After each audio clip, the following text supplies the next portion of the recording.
안녕하세요. 메타 어카운트 매니저 박준입니다. 오늘 저와 강다현 매니저님이 새로운 전환 광고 기능인 어드밴티지 플러스 쇼핑 캠페인을 소개해드릴 예정입니다. 이 솔루션은 전환 성과가 눈에 띄게 좋은 만큼 이미 소문도 많이 났고 다들 한 번씩은 써보셨을 것 같은데 무엇이 일반 전환 광고와 다르기에 효율이 좋은 건지 그리고 어떻게 쓰는 게 가장 좋은지 안내해드리고자 합니다. 일단 어드밴티지 플러스 쇼핑 캠페인, 즉 줄여서 저희가 ASC라고도 부르는 이 솔루션은 쉽게 말하면 일반 전환 광고와 같은 전환 광고 기능인데 기존 전환 광고의 AI의 머신러닝 구조를 다르게 만든 새로운 전환 광고입니다.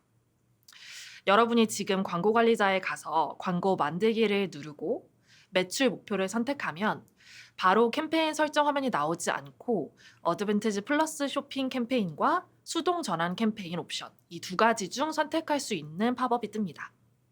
여기서 수동 전환 캠페인을 누르면 기존 전환 광고 세팅으로 가게 되고 상단에 어드밴티지 플러스 쇼핑 캠페인을 누르면 그 ASC 캠페인을 세팅하는 창으로 가게 됩니다. 즉 근본적으로 ASC의 뿌리는 기존 전환 광고와 동일한 전환 광고인데 다만 그 전환이 만들어지도록 머신이 러닝하는 방식을 기존 전환 광고의 머신러닝 과정과 다르게 엔지니어링 되어 있는 전환 광고라고 생각하시면 됩니다. 그럼 ASC의 머신러닝 프로세스는 기존 전환 광고의 머신러닝 프로세스와 어떻게 다를까요? 잘 아시다시피 기존 전환 광고의 머신러닝 프로세스는 광고가 라이브 된 후 생성된 결과값, 예를 들어 구매 전환 캠페인이라고 하면 그 결과값은 이제 구매겠죠? 그 구매를 기준으로 어떤 종류의 유저가 구매자가 될 확률이 높은지 그 유저의 특성을 파악합니다. 이 과정을 바로 머신이 가장 결과값이 최적화되는 공식을 학습하는 머신러닝이라고 부릅니다.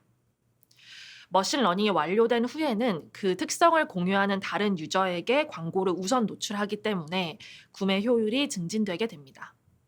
요약하면 기존 전환 광고는 광고 라이브 후 만들어진 구매자를 기준으로 구매자 공식을 러닝합니다. 반면 ASC의 머신러닝 구조는 이와는 다릅니다. ASC는 광고가 라이브 되기 그 전에 벌써 계정 단위로 봤을 때 그 계정에서 그간 일어났던 시그널을 기반으로 우선 노출하면 좋겠다고 판단되는 타겟을 이미 정한 후에 광고 라이브를 시작합니다. 일단 광고를 내보낼 잠재 타겟을 아주 세밀하게 나누고 그 나눠진 타겟 세그먼트 중에 가장 구매 잠재력이 높다고 판단되는 세그먼트를 1번 세그먼트로 두고 그 다음은 2번. 이처럼 아주 세밀한 타겟 세그먼트들을 이미 구매 잠재력을 기준으로 줄을 세운 뒤에 그 효율이 높을 타겟 세그먼트부터 광고가 우선 노출되게 됩니다. 그리고 물론 기존 전환 광고와 마찬가지로 그렇게 해서 광고 라이브 된 후에 생성된 구매자들을 기준으로 머신러닝도 합니다. 그런데 처음에 시그널 없이 노출 후 러닝하는 것에 비해서 이미 과거 시그널을 기준으로 가정된 우선순위의 타겟부터 광고 노출을 하기 때문에 ASC를 켜보신 많은 광고주분들이 느끼시는 것처럼 구매값이 초반임에도 불구하고 좀 빠르게 쌓이게 되고 따라서 머신러닝도 빠르게 완료되는 경향이 있습니다. 그러면 ASC의 머신러닝이 기존의 일반 전환 광고의 머신러닝보다 우월한 것이냐? 그렇진 않습니다. 일반 전환 광고와 ASC 광고를 어떻게 잘 병행해서 쓸 수 있는지는 강다현 매니저님께서 자세히 설명해 주실 예정입니다. 그렇다면 이 ASC 광고는 어떻게 세팅하면 좋을까요? 굉장히 간단합니다. ASC 세팅하실 때는 사실 비즈니스가 선택할 수 있는 게 많지 않습니다. 예를 들어 타겟팅은 설정이 불가능합니다. 이유는 앞서 설명드린 ASC의 머신러닝 특성상 머신이 알아서 이미 구매 가능성을 기준으로 타겟 세그먼트를 촘촘하게 나누고 선별하기 때문에 타겟상 어떤 관여도 하지 못하도록 아예 설정 기능이 없습니다. 광고 만들기에서 매출 목표 그리고 ASC를 선택한 후에는 예산과 소재만 선택해 넣으시면 됩니다. 이어지는 비디오에서는 강다현 매니저님께서 이렇게 세팅할 ASC의 최적의 운영 방법에 대해 몇 가지 짚어주시겠습니다.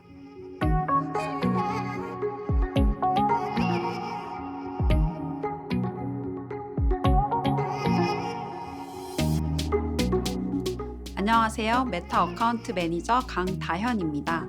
이번 시간에는 어드밴티지 플러스 쇼핑 캠페인을 어떻게 활용하면 좋을지 팁들을 안내드리도록 하겠습니다.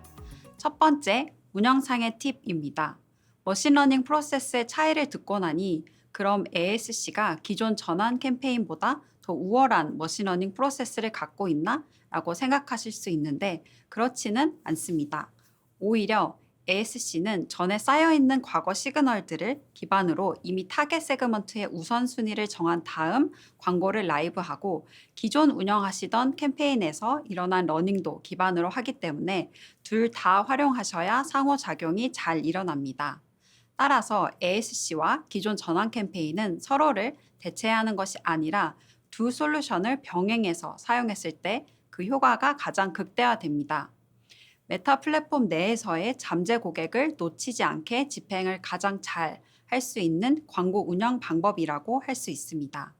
예산은 초반에는 기존 전환 광고의 10에서 30% 정도에서 시작하시다가 성과에 따라 점차 예산의 최대 50%까지 늘려가시는 것을 추천드립니다. 두 번째, 캠페인 구조상의 세팅 팁입니다. 우선 계정 단위에서 활용하실 수 있는 ASC는 최대 8개입니다. 기본적으로는 통합 운영으로 진행하시는 것을 추천드리지만 점차 캠페인을 확대해 나가시면서 카테고리 혹은 소재별로 나누어 운영하시는 방법도 있습니다. 예를 들어 금액대가 매우 다르다거나 베스트셀링 제품이 있는 경우 별도로 나누어 운영해 보시는 것도 추천드립니다. 마지막으로 소재 세팅 팁입니다. ASC는 가장 자동화된 쇼핑 광고 솔루션으로 기본적인 예산과 소재만 세팅하시면 되는데요. 소재 세팅 시 추천 광고로 뜨는 소재들을 활용하실 수 있습니다. 실제 구매를 많이 일으킬 것 같은 퍼포먼스형 소재, 즉 지난 7일 동안 더 많은 예산을 지출한 광고 소재 위주로 추천이 되므로 해당 소재들로 운영했을 때 전환 성과가 좋을 확률이 높습니다. 추천 광고는 일정 주기마다 리프레시 되기 때문에 지속적으로 성과와 함께 확인해 주시면 더욱 좋습니다. 추가적으로 기존 소재가 아닌 새로운 소재도 ASC에 넣으실 수 있습니다. 소재는 최소로 진행해야 하는 개수는 없으나 캠페인 최적화를 위해 최대 150개까지 많이 업로드해 주시는 것을 적극 권장드립니다. 소재가 많을수록 퍼포먼스형 소재들을 선택하여 노출하고 이에 따라 전환을 더 많이 일으킬 가능성이 높아지기 때문입니다. 여기까지 캠페인 운영, 구조, 그리고 소재까지 어떻게 어드밴티지 플러스 쇼핑 캠페인을 잘 활용하실 수 있을지에 대해 알아보았습니다. 감사합니다.